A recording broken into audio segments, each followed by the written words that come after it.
This program is for discussion purpose only. Business Plus TV or any of our anchor does not bear any responsibility or liability towards the content.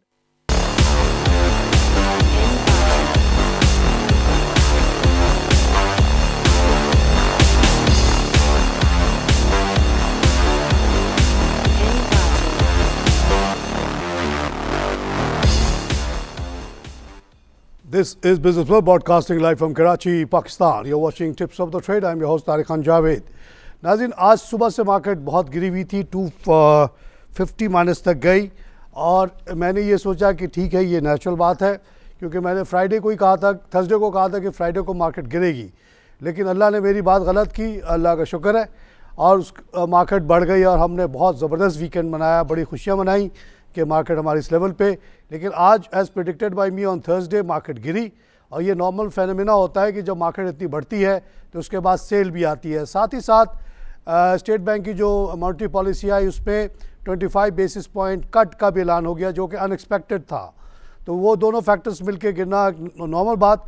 लेकिन thanks to the resilience of Pakistani people like you who are watching this show, इसके बाद से market ने बढ़ना शुरू किया और बढ़ती ही चली गई। 250 का जो माइनस था वो 100 माइनस पे पहुंचा, उसके बाद थोड़ी सी फिर गिरी मार्केट, उसके बाद जो चली है तो चलती चली गई और प्लस 53.46 पे खड़ी है। ये बहुत बड़ी रिकवरी है from minus 250 to this level और ये पाकिस्तान मार्केट की रेजिलियंस को शो करती है। नाज़रीन, आज के दिन मेरे जो ख्यालात हैं सबसे ज़्यादा उन फार्मर्स की तरफ है जो लाहौर में इस वक्त प्रोटेस्ट कर रहे हैं इस शदीद गर्मी में, और वो बार बार प्रोटेस्ट कर रहे हैं कि गवर्नमेंट उनकी बात सुन नहीं रही है। ओकाड़ा में जो मसले हुए जिसमें बहुत लोगों को 144 लगा के अरेस्ट किया गया, बंद किया गया, औरतें सफोकेशन से मर गईं, औरतों को भी नहीं छोड़ा उन्होंने। तो ये जुल्म जो हो रहा है उसको रोकना चाहिए और उनके जो जायज़ मुतालबात हैं उनको मंजूर किया जाए। मेन मुतालबा उनका वही है कि उनको टेनेंसी राइट्स दिए जाए। दूसरे जो उनके मुतालबात हैं वो ये हैं कि वो कहते हैं कि जी पाकिस्तान में इलेक्ट्रिसिटी भी महंगा, एनर्जी भी महंगी है, खाद भी बहुत महंगा है कंपेयर टू इंडिया, और वो इंडियन कंपटीशन से कम्पीट नहीं कर सकते। एक जो मिनिस्ट्री है ऑफ फूड सिक्योरिटी उसने अभी डिमांड किया कि जो 5 लाख टन कॉटन इंडिया से आ रहा है उसको फ़ौरन रोक दिया जाए। इस प्रपोज़ल को एप्टमा ने अपोज़ किया है। तो ये फार्मर्स की हालात जो पंजाब और सिंध के हैं उनके बड़े ख़राब हो गए, वो बहुत ज़्यादा परेशान है, इसलिए वो रोडों पे निकल आए हैं और इस गर्मी में भी वो निकलने पे मजबूर हैं। गवर्नमेंट को चाहिए कि इंडिया के मुकाबले में पाकिस्तान में पहले प्लेइंग फील्ड बनाए, फेयर प्लेइंग फील्ड बनाए। उसके लिए बहुत ज़रूरी है कि एनर्जी के ऊपर जितने टैक्सेस हैं, गैस और पेट्रोल वगैरह पे सबको ख़त्म कर दिया जाए। अमीरों को टैक्स किया जाए जो कि 3.5 मिलियन लोग मौजूद हैं according to Nasir Khan of FBR। उनको थोड़ा सा भी अगर टैक्स कर दिया जाए तो ये गैस पे और इलेक्ट्रिसिटी वगैरह पे टैक्स लगाने की ज़रूरत नहीं होगी। जिस रेट पे फर्नेस ऑयल मिल रहा है, जिस रेट पे गैस मिल रहा है, जिस रेट पे कोयला मिल रहा है, इलेक्ट्रिसिटी बहुत आसानी से 5 रुपये पर यूनिट बेची जा सकती है इस वक्त। इसी तरह यूरिया पे अगर तमाम टैक्सेस हटा दिए जाएँ तो जिसका ये डिमांड किया है अगेन मिनिस्ट्री ऑफ ये जो एक मिनिस्ट्री है जो फार्मर्स के इंटरेस्ट को भी देखती है, उसने कहा कि तमाम अगर टैक्सेस हटा दिए जाएँ, GST और GCD जो भी है गैस इंफ्रास्ट्रक्चर डेवलपमेंट टैक्स, तो उससे यूरिया की कीमत जो है 1150 पे आ सकती है। हम ये डिमांड करते हैं कि ये तजवीज़ को फ़ौरन माना जाए ताकि हमारे फार्मर्स की कंडीशन अच्छी हो। फार्मर्स की तादाद 40% ऑफ पॉपुलेशन है, ये कोई हंसी मजाक नहीं है। अगर ये फार्मर अवेयर जिस तरह से होते जा रहे हैं, पिछले दिनों सिंध के फार्मर्स ने भी बहुत ज़बरदस्त प्रोटेस्ट किया और उन्होंने कहा कि हमें तो इलेक्ट्रिसिटी 17 रुपये की दी जा रही है जबकि पंजाब में 10, उस पर भी पंजाब वाले प्रोटेस्ट करें तो ज़ाहिर है सिंध वाले तो उससे भी ज़्यादा करेंगे। सिंध के फार्मर्स ने यह भी कहा कि 1959 का जो टेनेंसी एक्ट है उस पर बिल्कुल अमल दरामद नहीं हो रहा और वो फार्मर जो है completely at the mercy of landlords हैं और लैंडलॉर्ड जो है वो पॉलिटिकली इन्फ्लुएंस्ड हैं, वो सारे MNA MPA बनते हैं, वो जब चाहते हैं इनको पकड़ के बंद करवा देते हैं SHO की मदद से और उनके पास कोई राइट नहीं है। उसके बाद जो इशू मेरे जहन पे आज है वो ये है कि स्टेट बैंक ने जो बेसिस पॉइंट का कट किया है, उसके मैं बेइंतहा हक में हूँ।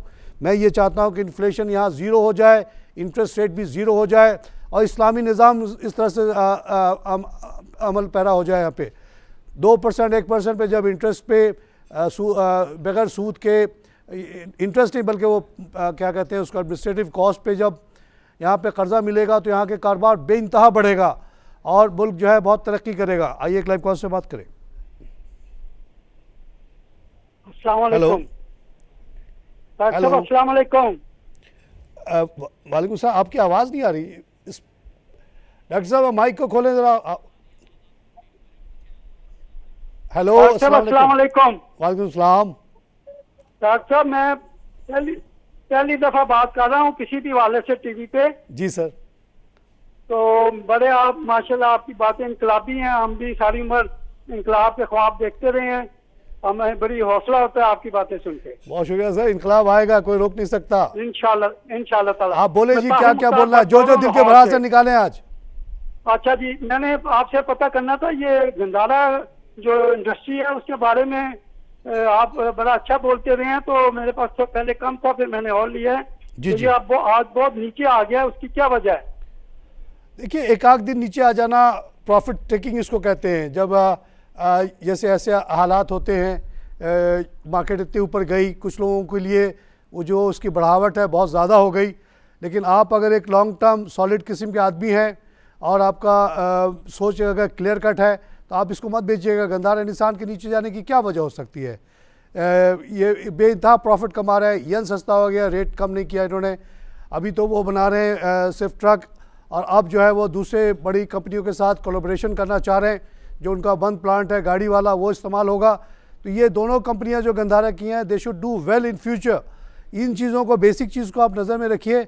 और ये जो छोटे मोटे लोग बेच खरीद करके गिराते हैं मार्केट को, उनको गिराने दें। उनके ऑब्जेक्टिव होता है 1-2 रुपये कमाना, और उनको ये नहीं पता होता कि उसमें जो है ब्रोकर का कितना बड़ा इंटरेस्ट होता है। तो let them do what they want. आप जैसे लोग जो मजबूत किस्म के लोग हैं, रेवोल्यूशनरी टाइप के आदमी हैं, आप जो एक दफ़ा फैसला कर लिया ख़त्म, बैठे रहें आराम से, ऊपर ज़रूर आएगा ये। आइए लाइव कॉल से बात करें। अस्सलाम वालेकुम। वालेकुम जनाब। तारिक साहब जावेद बोल रहा हूँ वाकेंड से। जावेद साहब वेलकम शो सर। वाकेंड। Thank you sir. सर एक सिर्फ शेयर का पता करना था, पाक इलेक्ट्रॉन जी सर इंशाल्लाह बहुत ऊपर जाएगा ये। आप बिल्कुल इसको होल्ड करके रखिएगा। और इसको लगाते हुए ये भी सोच लेंगे, एक तो नाम पाकिस्तान का इसमें लगा हुआ है, दूसरा ये कि ये is doing very well. And economic history में हम इस स्टेज में पहुँचे हैं जहाँ हम एटलीस्ट वाइट गुड्स जो हैं इस तरह के बनाने के में हमें एक डिस्टिंक्ट एडवांटेज है। इसमें कोई हाई टेक्नोलॉजी नहीं है, हाई कैपिटल इन्वॉल्व नहीं है। और इंशाल्लाह ये जो बड़े बड़े इंडस्ट्रियल मुल्क हैं ये छोटे मोटे काम, लो वैल्यू एडिंग काम को छोड़ रहे हैं। तो इस पॉइंट ऑफ व्यू से पाक इलेक्ट्रॉन हो, सिंगर हो, डॉलेंस हो, रिलायंस हो, जो भी हमारे वाइट गुड प्रोड्यूसर, सबकी फ्यूचर मुझे अच्छी नज़र आती है। आप होल्ड कीजिएगा फॉर एवर। आइए क्लब कॉल से बात करें। हेलो सर, मैं लालचंद बोल रहा हूँ सखर से। लालचंद साहब वेलकम शो सर। हाँ सर, ये जो एक गंदारा है, गंदारा कैसे शेयर है इन दोनों, गंदारा सर इंडस्ट्री? एक गंदारा प्लांट बंद पड़ा हुआ है। ये पहले गाड़ी बनाता था, इसकी गाड़ियाँ हमने बहुत इस्तेमाल भी की है, 1960s में बनाता था। जबकि इंडिया में खटारा गाड़ियाँ बनती थी, हमारे यहाँ बेहतरीन फोर्ड की गाड़ियाँ बनती थी। बेडफोर्ड की ट्रक्स अभी भी आपको नज़र आती हैं। वो प्लांट बंद हो गया, फोर्ड ने यहाँ से बंद करके चले गए। लेकिन उनका दूसरा प्लांट जो है वो गंदारा निसान कहलाता है। वो ये बनाता है पिकअप्स बनाता है, जो कि बहुत अच्छे पिकअप्स हैं। अरब कंट्री में उसको बहुत ही पजीराई है, यहाँ भी अच्छी है। और जिस तरह से अभी ये सिपेक वगैरह का मामलात हैं, इसमें ये ट्रकों की बड़ी डिमांड बढ़ने वाली है। साथ साथ 2-4 बड़ी इंटरनेशनल कंपनियाँ पाकिस्तान आना चाह रही हैं under the new auto policy.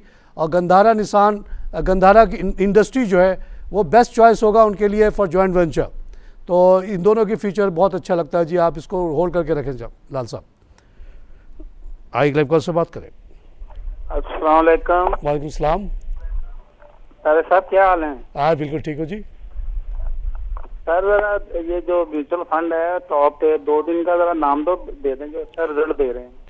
मैं without giving any preference to any mutual fund काफ़ी कंट्रोल्ड एंड गाइडेड होता है, इसलिए मुझे सेफ़ लगता है। आप एटलास को देख लीजिएगा, आप यूबीएल को देख लीजिएगा, मिज़ान को देख लीजिएगा और नाफा को देख लीजिएगा, एनआईटी को देख लीजिएगा। एनआईटी हालांकि गवर्नमेंट का है।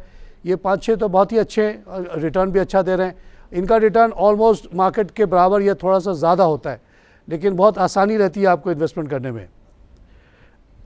नाज़रीन आज हेलो हेलो हेलो हेलो जी, अस्सलाम वालेकुम। वालेकुम। ख्वाजा शाहिद बोल रहे हैं जनाब। Khwaja Sahab welcome show sir. जज़ाकल्लाह। मैं कहना चाहता हूँ मार्केट माशाल्लाह सुबह इन्होंने माइनस खोली थी। ये आपको पता है क्यों माइनस खोली थी? नहीं आपको पता नहीं। आप कहेंगे कि नहीं, बताएं। अमेरिका की वजह से ड्रोन हमला हुआ, उसकी वजह से खोली थी बंदी। अच्छा, जरा बड़े लोगों ने छोटों को मारना होता है, इनको जरा छोटों को जरा माल खींचना होता है। ये टेक्निकल पॉइंट बताता हूँ मैं आपको। जी जी। और आपने माशाल्लाह आपने मेरी एक बात पे, मैंने आपसे 3 साल पहले इंटरव्यू दिया था कि पाकिस्तान में आरिफ हबीब 10 साल तक शेयर नहीं पड़ेगा। वो आप घड़ी घड़ी पट्टी चाहते हो। आपने उसका जवाब मुझे दिया कि शाही साहब आप कराची में नहीं रहते हो, वो आप घड़ी घड़ी पट्टी माशा चलाते हो मेरी रोजाना 4 मरतबा। कौन सी मेरी बात पे आप एग्री करते हो? मगर नहीं, कौन सी चलती है? अच्छा, प्रोमो में आ गया वो। आपने कहा था नहीं बढ़ेगी, मैंने कहा था बढ़ेगी। माशाल्लाह मेरी बात सही हुई, आपकी बात गलत हो गई। और कराची क्योंकि बड़ा शहर है, इसीलिए कराची में जो कुछ हो रहा है हम देख रहे हैं। वो जो घूमे फिरेगा बाहर निकलेगा थोड़ा उसको नज़र आएगा, जो घर में बैठा रहेगा उसको नज़र नहीं आएगा। ड्रोन हमले का अटैक इंडीड ये एक फैक्टर हो सकता है। कल हुआ ये सिलसिला, लेकिन उससे ज़्यादा मैं समझता हूँ कि टेक्निकल था। ये एक सर्टेन लेवल पे जाके फ्राइडे को मैं एक्सपेक्ट कर रहा था सेकंड हाफ में गिरना, तो अब गिर गया। फिर ये स्टेट बैंक की पॉलिसी कट जो है बैंकों को इफेक्ट कर रही है, उसका भी इम्पैक्ट आ सकता है, ड्रोन का भी आ सकता है। इस सिलसिले में बताऊं कि मेरे पास आज सुबह एक खातून है, कोई इस्लामाबाद में यूनाइटेड नेशन के लिए काम करती हैं। उनका बड़ा तवील मैसेज आया। उसमें उन्होंने और चीज़ों के अलावा ये पूछा कि व्हाट इज़ स्टॉप लॉस, और उन्होंने बताया कि आपके शोज़ में मेरे शो देखती हैं वो, और मैं मना करता हूँ कि छोटे शेयर ना लो, लेकिन किसी ब्रोकर ने उनको एक पर्टिकुलर बैंक 1 लाख ख़रीदवा दिया एट सर्टेन पॉइंट, और वो गिर गया है। 1 लाख का उनको नुकसान हो रहा था। तो स्टॉप लॉस को मैंने इस तरह से एक्सप्लेन किया कि जब ये ब्रोकर्स आपको ख़रीदवाते हैं बड़े पैमाने में शेयर्स, तो ये कहते हैं कि आप एक लिमिट लगा दें, अपर लिमिट, कि जब ये मिसाल के तौर पे 4.5 का लिया, 5.5 का हो, तो इसको ऑटोमेटिकली बेच दिया जाए, 1 लाख का प्रॉफिट आपके नाम पे आ जाए। दूसरी तरफ ये होता है कि अगर ये नीचे आ जाए तो आप 3.5 का इस पर लॉक लगा दें, इसको कहते हैं लोअर लॉक, स्टॉप लॉस या लोअर लॉक। तो 3.5 पे जैसे ही वो आएगा ऑटोमेटिकली वो शेयर बिक जाएगा, आपको इंटरवेंशन करने की ज़रूरत नहीं होगी।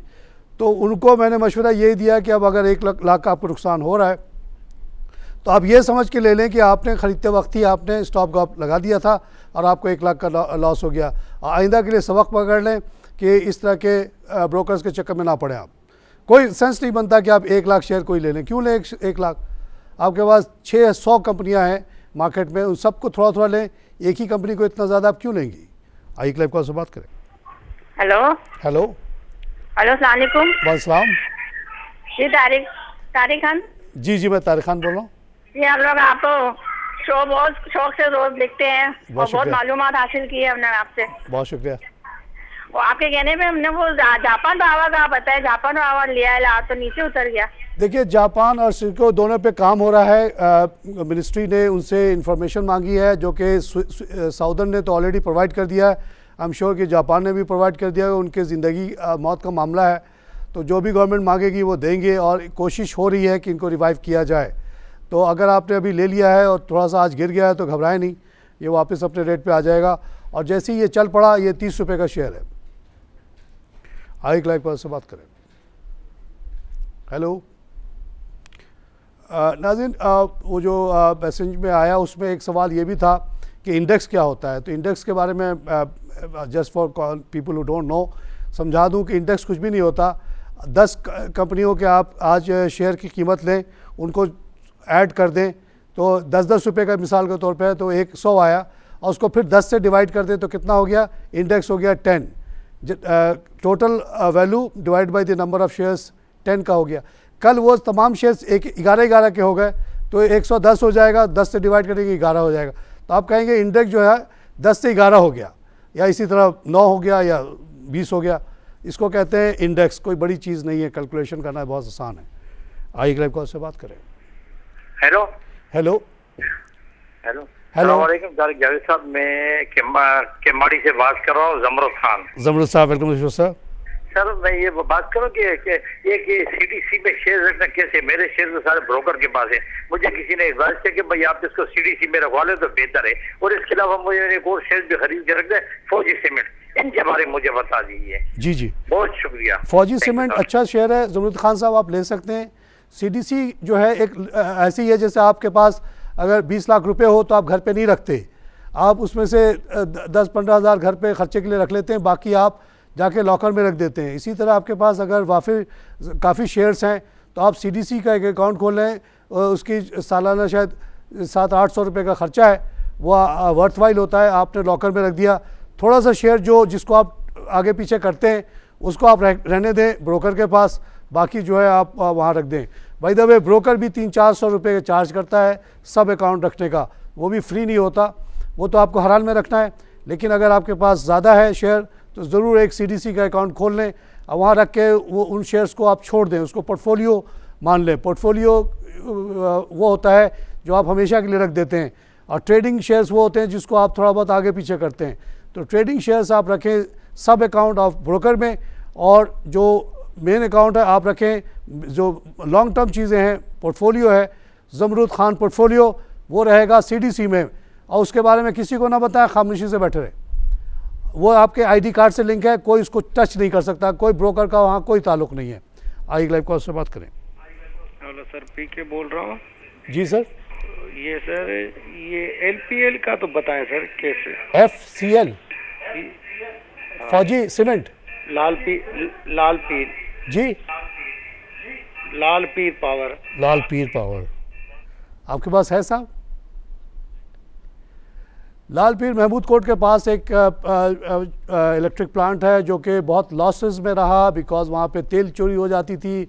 उसी के करीब मेरे पास ज़मीन है, इसलिए मैं जानता हूँ अच्छी तरह, नज़र आता है मेरे घर से। उसको फिर से रीऑर्गेनाइज़ किया गया और मंशा ग्रुप ने इसको लिया है, वहाँ पे हेलीपैड वाला बन गया है। उसके बाद जब से ये चोरी बंद हुई है, ये अच्छा कर रहा है, और ये तकरीबन 30 रुपये का शेयर है। एक नॉर्मल पावर प्लांट है और ये एक नॉर्मल डिविडेंड देने वाली कंपनी है। It's a good investment at present. आइए लाइव कॉल से बात करें। हेलो, अस्सलाम वालेकुम सर। वालेकुम जनाब। सर OGDC के बारे में कुछ बताएं, और जो इमर्जिंग मार्केट में जो शेयर्स आने वाले वो आप बता सकते हैं मुझे? जी जी, देखिए इमर्जिंग मार्केट में वही शेयर्स आएंगे जिनका टोटल बहुत बड़ा वो है, या तो उनके नंबर ऑफ शेयर्स बहुत ज़्यादा है या उनकी कीमत बहुत अच्छी है।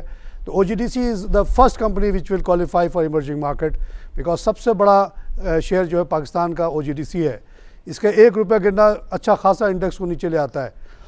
तो OGDC लॉन्ग टर्म में बहुत अच्छा शेयर है। अभी जो इसका रेट है in line with the returns हैं। आपको रिटर्न से मतलब है दुनिया भर में तेल वेल का जो भी होता रहे, आप जिस रेट पे ख़रीद रहे हैं उसी रेट का उसका रिटर्न दे रहा है, आप ज़रूर लें। PPL के बारे में भी आपने सुना होगा कि वहाँ पे सुई गैस में जो 1954 से वो सुई गैस निकाल रहा था, उसको मज़ीद 10 साल की एक्सटेंशन मिल गई है और न्यू टर्म्स, जिसके तहत 55% जो वो बलूचिस्तान गवर्नमेंट को वो देगा प्रॉफिट, और इलाके के लोगों को भी सपोर्ट करेगा।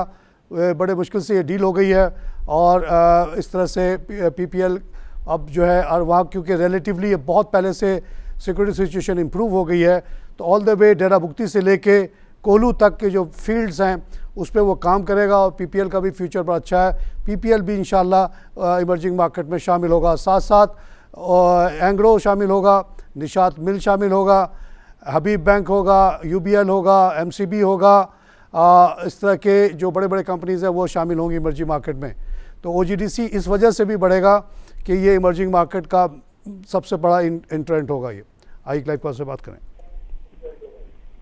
हेलो जी, अस्सलाम वालेकुम। वासलाम। अच्छा सर जी, मुझे ये कंफर्म करना है कि मेरे पास 5 लाख रुपए है जी, तो उसमें मैं क्या ले सकता हूँ? सर 600 कंपनियां हैं।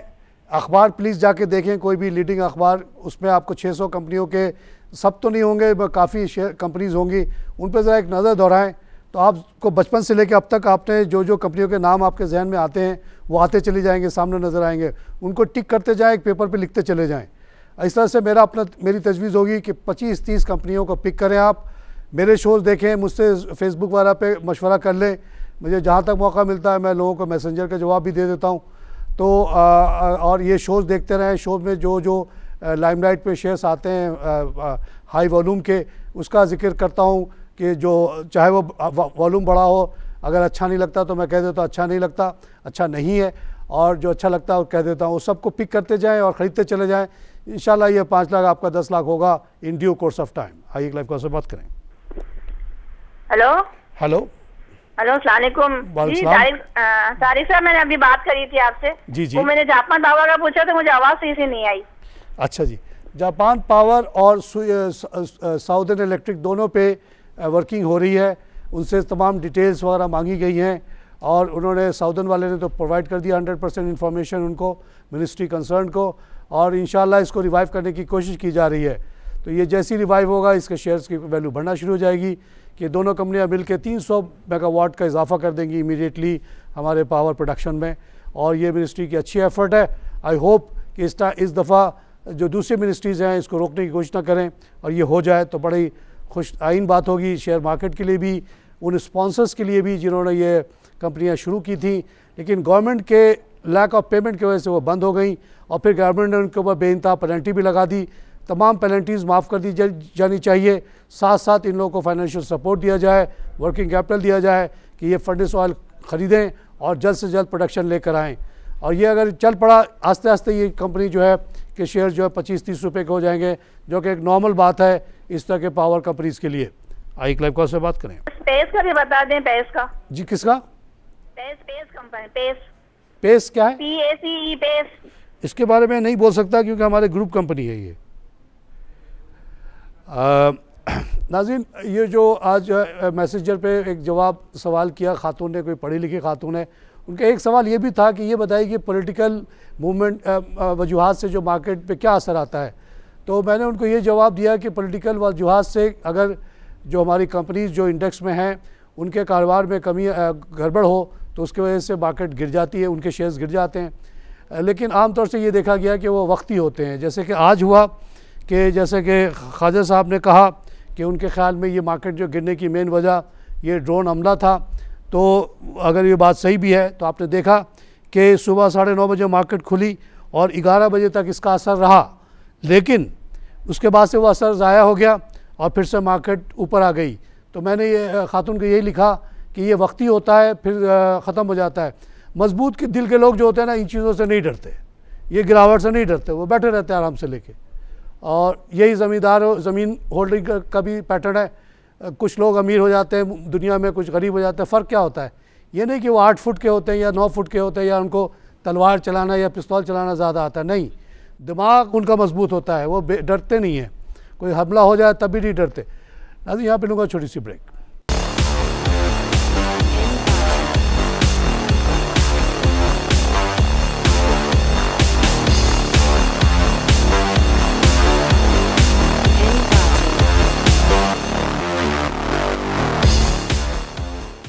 Welcome back to tips of the trade. नाज़रीन, जो rate of interest state bank ने कम किया 25 बेसिस पॉइंट, उसका इम्पैक्ट यह है कि तमाम बैंकों के शेयर्स जो हैं आज नीचे आ गए हैं। लो इंटरेस्ट रेट जो है बैंकों को हर्ट करता है, इसलिए कि 80% तक ये जो है ना पैसा अपना लगाते हैं बॉन्ड के ऊपर, गवर्नमेंट बॉन्ड, और बॉन्ड की रेट क्योंकि इंटरेस्ट रेट कम होने से कम हो जाते हैं तो इनके लिए नुकसानदेह होता है।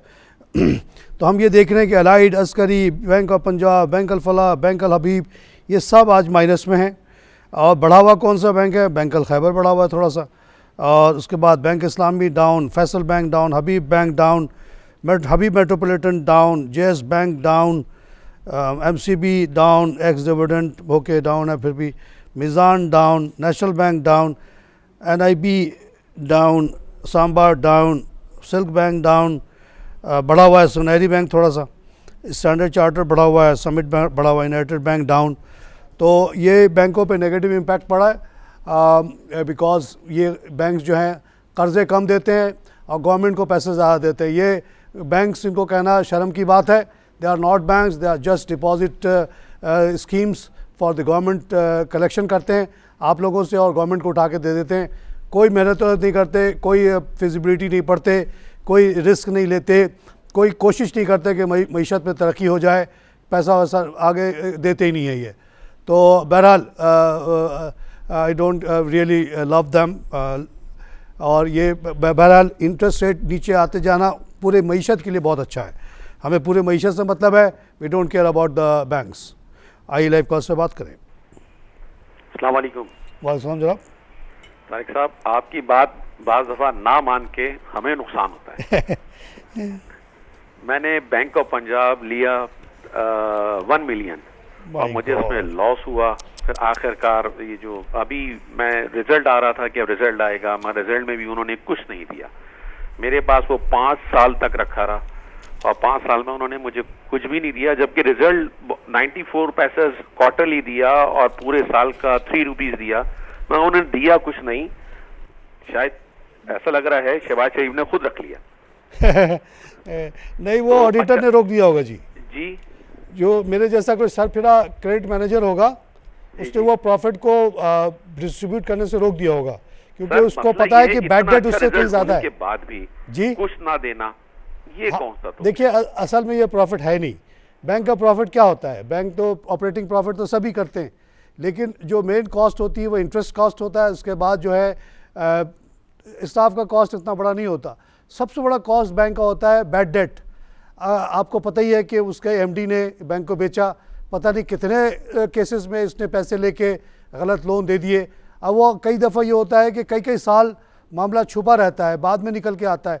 तो वहाँ गंदे लोन्स अभी तक निकल के आ रहे हैं, और ऐसे सूरत में ऑडिटर और ये जो क्रेडिट मैनेजर और रेस्ट ऑफ द बैंक में ज़बरदस्त जंग चल रही होती है। तो डिपेंड करता है कौन कितना मजबूत है। और फिर जो टॉप की जो बोर्ड है वो भी डर जाती है, कहती है यार ठीक है, आपने ज़ोर ज़बरदस्ती करके प्रॉफिट तो दिखा दिया है, लेकिन इसको बांटे नहीं, इसको होल्ड करके रखें, कोई बुरे बैड डेट को कवर करने में काम आ जाएगा, ये वजह है। तो बैंक ऑफ पंजाब से आप निकल जाएं, मेरा मशवरा है। और वो जो खातून जिसने मुझे लिखा था, आज उनके लिए बहुत मुझे अफसोस हो रहा है। उन्होंने एक बैंक, नाम ही ले लेता हूँ क्या होगा, समिट बैंक, किसी ने उनको 1 लाख दिलवा दिया एट द रेट ऑफ 4.8 या 4.7। आज जनाब समिट बैंक की जो कीमत है वो हो गई है 2.99, करंट रेट 3.06, 299 तक गया है। तो इस तरह से उनको बड़ा हेवी लॉस हुआ, और उस ब्रोकर ने उनको ये नहीं बताया कि कम से कम 30 से 40 पैसा पर शेयर तो कॉस्ट है, यानी 30-40 हज़ार तो वही लग गया। तो वो उन्होंने दे दिया, प्लस अब ये 1.5 रुपये का नुकसान। ऑलमोस्ट उनका जो 4.5 लाख था वो अब 2 लाख रह गया। Heavy loss. अब if she absorb this loss bad, if doesn't again, अगर ये क्या ठिकाना है कि कल ये 2 रुपये का हो जाए, हो सकता है। समिट बैंक के बारे में ये खबर आई है कि वो इस्लामिक बैंक बनाने की कोशिश कर रहे हैं। इस्लामिक बैंक में आमतौर से प्रॉफिट ज़्यादा होता है, लोगों को बेवकूफ़ बनाना आसान होता है। इस्लाम के नाम पे आप झूठ बोल के उनसे बहुत ज़्यादा रेट वेट ले लेते हो, एक गैर इमोरल चीज़ है, लेकिन बहरहाल उनको फ़ायदा हो जाता है। आम सीधा आदमी इस्लाम के नाम पे लूट जाता है। आइए एक लाइव कॉल से बात करें। अस्सलाम वालेकुम। वालेकुम। तारे भाई क्या हाल है? ठीक जी सर, वासिक बोल रहा हूँ भावलपुर से। वासिक साहब, welcome show sir from Bahawalpur. बड़ी मेहरबानी सर, अल्लाह हमें आपको ज़िंदगी सेहत दे जी। शुक्रिया सर। आपका बड़ा ज़बरदस्त प्रोग्राम है, आपके इस प्रोग्राम से मुझे बड़ा फ़ायदा हुआ है। अच्छा जी, बहुत शुक्रिया सर। अच्छा सर, मेरे पास है PRL, PIBTL और FFBL, ये आपके कहने से लिया तो इसमें मुझे बड़ा फायदा हुआ। लेकिन एक बैंक ऑफ पंजाब मेरे पास गलती से पड़ा हुआ है, क्या उसे निकालूं, क्या करूं? निकालते हैं जी, अब इतनी तकलीफ आपने उठा ली, बार बार आप अल्लाह का नाम ले, जो भी नुकसान फ़ायदा हुआ एक दफ़ा दिल पकड़ के निकाल दें। बेकार सा बैंक है वो, कुछ नहीं होगा वहाँ पे। आप ये जो बाकी तीनों शेयर लिए हैं इसको कभी ना बेचिएगा, अपने बच्चों को के लिए इनाम रख दें, अभी से वसीयत लिख दें कि ये इसमें से इतना शेयर इस बच्चे का है या बीवी का है। तो और उनसे भी कहिएगा कि इसको ना बेचें। ये सारे सॉलिड शेयर्स हैं और ये बहुत आगे बढ़ेंगे इंशाल्लाह। आइए एक लाइव कॉल से बात करें। Hello hello. हाँ सर, ये के इलेक्ट्रिक के बारे में सर थोड़ा पूछना था। जी सर। और दूसरा ये जो गेल और गनी मोटर्स है या दीवान मोटर्स है, और दूसरा जो ये गंदारा निशान और ये सर इसके बारे में थोड़ा। सब मोटर तो सारे ही पैसे खूब कमा रहे हैं, हम लोगों के कॉस्ट पे यहाँ इतना महंगा बेच रहे हैं हर चीज़। 2.5 लाख रुपए में यहाँ गनी वाला रिक्शा बेच रहा है, 2.5 लाख से कम में इंडिया में 9 गाड़ी मिलती है, जिसके अंदर एयर बैग भी है, सब कुछ है। तो ये मेहरान वाला जो है सुजुकी वाला 7 लाख की मेहरान बेच रहा है, जबकि ऐसी गाड़ियां आमतौर से दुनिया भर में 2-2.5 लाख की मिलती हैं। तो दे आर मिंटिंग मनी जी, they are making lot of money. अगर आपका इन्वेस्टमेंट इन शेयर्स में है तो आप भी लूटने वालों में शामिल हैं, आपको भी फ़ायदा हो रहा है, मुबारक हो आपको। तो ये सारे शेयर्स अच्छे हैं। कराची इलेक्ट्रिक का जो मसला है साहब वो ये है कि इसको अभी भी बड़े लैंड लॉसेस हैं, पूरे इलाकों में इनका कंट्रोल नहीं है। अभी तक हमारी लॉ इन्फोर्समेंट एजेंसी का कंट्रोल नहीं है, वहाँ कुंडा चलता रहता है, इसी वजह से ये शेयर बढ़ता नहीं है। इससे निकल जाए, जब से मैं आया हूँ 2009 से ये 7 पे ही खड़ा है, आज 755 का हो गया, फिर 15 पैसे गिर गया, 12 मिलियन का काम हो गया। ऐसे ही है भाई, 7 से आगे भी तो बढ़े, कभी 9, 10, 11 भी तो दिखाया नहीं दिखाता। आई लाइव कॉल से बात करें। हेलो हेलो, सलाम अलैकुम। वालेकुम जी तारिक भाई, कैसे हैं आप? मैं बिल्कुल ठीक हूँ जी तारिक भाई, वो ये बजट आने वाला है, इससे कोई इसके ऊपर फर्क पड़ेगा क्या? कुछ नहीं फर्क पड़ेगा। ये जो आपके मारी गैस है और बाइकों से निकल जाए, मेरा मशवरा है मारी को होल्ड करें, बाइकों से निकल जाए, मारी को होल्ड कर लें। बजट कुछ भी नहीं है, बजट कट एंड पेस्ट होता है।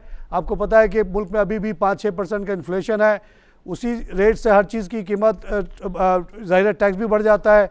जब या टैक्स की रेट बढ़ा देते हैं तो कस्टम कलेक्शन बढ़ जाता है, ये बढ़ जाता है, उससे कहते हैं कि रेवेन्यू बढ़ गया, उससे कहीं ज़्यादा ये खर्चा बढ़ा देते हैं। कट एंड पेस्ट होता है, कोई तब्दीली नहीं आती। कोई भी मैनेजर के अंदर, प्राइम मिनिस्टर से लेकर नीचे तक, किसी के पास ना हिम्मत है, ना दिमाग है, ना ताकत है कि कोई रेवोल्यूशनरी किस्म का बजट लाएं, अमीरों पे टैक्स करें। इस मुल्क में बड़ी गलती से उस दिन इमरान खान के मुंह से इनहेरिटेंस टैक्स निकल गया का वर्ड। ये वर्ड मैं 2009 से लाखों दफ़ा दोहरा चुका हूँ, कोई लीडर इसको दोहराने, मुंह से निकालने में डरता है। इनहेरिटेंस टैक्स वो होता है जो बहुत बड़ा सोर्स ऑफ इनकम होता है तमाम दुनिया में। वो ये होता है कि जब कोई अमीर आदमी मरता है तो उसका सर्टेन अमाउंट ऑफ पैसा स्टेट को मिल जाता है, ताकि बच्चों को और औरतों को उससे फ़ायदा हो, और उसके लवाहिकीन को उसमें से कम मिलता है।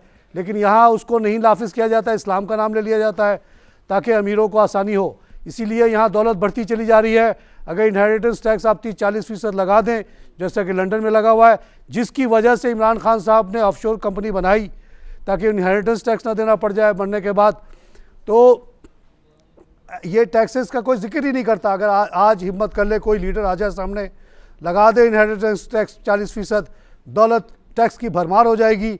इस मुल्क में इतनी ज़्यादा दौलत जमा हो गई कुछ लोगों के पास, और ये मुल्क से जो छोटे छोटे टैक्सेस लगे हुए हैं, जिसके लिए किसान रो रहा है कि भाई बिजली पे इतना टैक्स क्यों, तेल की कीमत, फर्नेस ऑयल की कीमत तो इतनी सस्ती हो गई, बिजली तुम 5 रुपये में क्यों नहीं दे सकते, 17 रुपये में सिंध वालों को, 10 रुपये में पंजाब वालों को क्यों दे रहे हो।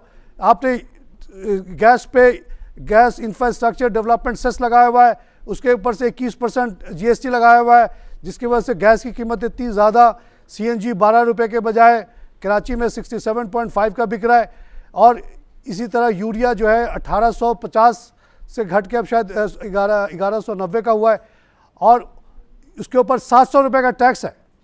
भाई जुल्म कर रहे हैं आप, किसान को मदद करने के बजाय आप उसके ऊपर से 700 रुपये ले रहे हैं। इंडिया में वही खाद, बॉर्डर क्या है, लाहौर के बॉर्डर क्या है, सियालकोट का बॉर्डर क्या, इधर से उधर नज़र आता है। मैं सियालकोट गया, FM सुन रहा था थ्रू आउट जम्मू का, इतने करीब। वहाँ पे अगर जम्मू में 500 रुपये का खाद मिल रहा है और आप इधर 1800-1700 को दे रहे हो, ऊपर से कहते हो पंजाब वाले कि जी हम 20 अरब का वो दे रहे हैं, सब्सिडी दे रहे हैं खाद पे। बहुत बड़ी मेहरबानी आप कर रहे हैं। आप पहले ले लेते हो 700 रुपये, उसके बाद 20 रुपये वापस कर देते हो, कहते हो मेहरबानी कर दी हमने। भाई ना लो ना दो, माफ़ कर दो, छोड़ दो सबको, ना बिजली पे कोई टैक्स लगाओ, ना गैस पे कोई टैक्स लगाओ। CNG अगर आप सारे टैक्स हटा दें, कराची में CNG 12 रुपये का बिक सकता है। आइए लाइव कॉल से बात करें। हेलो, अस्सलाम वालेकुम। वालेकुम सलाम। कराची से बात कर रही हूँ। मुझे भवानी एयर प्रोडक्ट्स के बारे में मालूम करना था। बहुत टाइम से ये शेयर्स लेके रखे हुए हैं, पैसे फंस गए। आप थोड़ी सी इसके बारे में हमें बता दें, हमें नहीं पता इसके बारे में। अच्छा, दूसरा मुझे पूछना था। नहीं प्लीज, ये भवानी एयर प्रोडक्ट कितने चाहिए अभी? आपने कितने का लिया था और अभी कितने का है? हमने 10 रुपए में लिया था और अभी ये है कोई 7.55।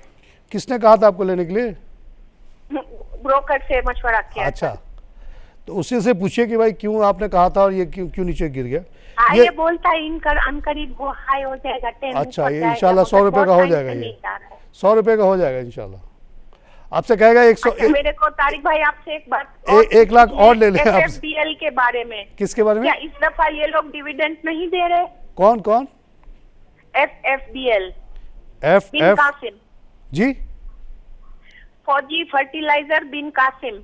अच्छा, FFBL। देखिए FFBL आपकी कंपनी है, आप इससे दूर ना समझें अपने आप को, आपको इससे दिल से करीब होना चाहिए। FFBL वो कंपनी जिसके आप मालिकों में से एक हैं, और वो कंपनी क्या कर रही है, उस कंपनी के पास कैश पड़ा हुआ था, उसने कहा कि कुछ नया काम किया जाए, डाइवर्सिफाई किया जाए। इस वक्त वो डैप बनाती है, DAP।